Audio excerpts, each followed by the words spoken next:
ICC ने पहली बार world cup में उर्दू कमेंट्री शामिल कर दी है। पाकिस्तान के मैचेस के दौरान इंग्लिश के साथ उर्दू कमेंट्री भी की जाएगी। पहली मर्तबा वर्ल्ड कप में उर्दू कमेंट्री भी शामिल। पाकिस्तान के मैचेस में इंग्लिश के साथ साथ उर्दू कमेंट्री भी होगी। आईसीसी ने पहली बार वर्ल्ड कप में उर्दू कमेंट्री शामिल कर दी है। पाकिस्तान के मैचेस के दौरान इंग्लिश के साथ उर्दू कमेंट्री भी की जाएगी। पहली मर्तबा वर्ल्ड कप में उर्दू कमेंट्री भी शामिल। पाकिस्तान के मैचेस में इंग्लिश के साथ साथ उर्दू कमेंट्री भी होगी।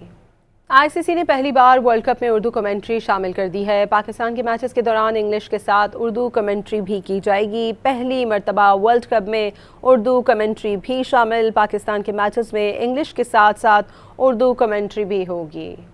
आईसीसी ने पहली बार वर्ल्ड कप में उर्दू कमेंट्री शामिल कर दी है। पाकिस्तान के मैचेस के दौरान इंग्लिश के साथ उर्दू कमेंट्री भी की जाएगी। पहली मर्तबा वर्ल्ड कप में उर्दू कमेंट्री भी शामिल। पाकिस्तान के मैचेस में इंग्लिश के साथ साथ उर्दू कमेंट्री भी होगी।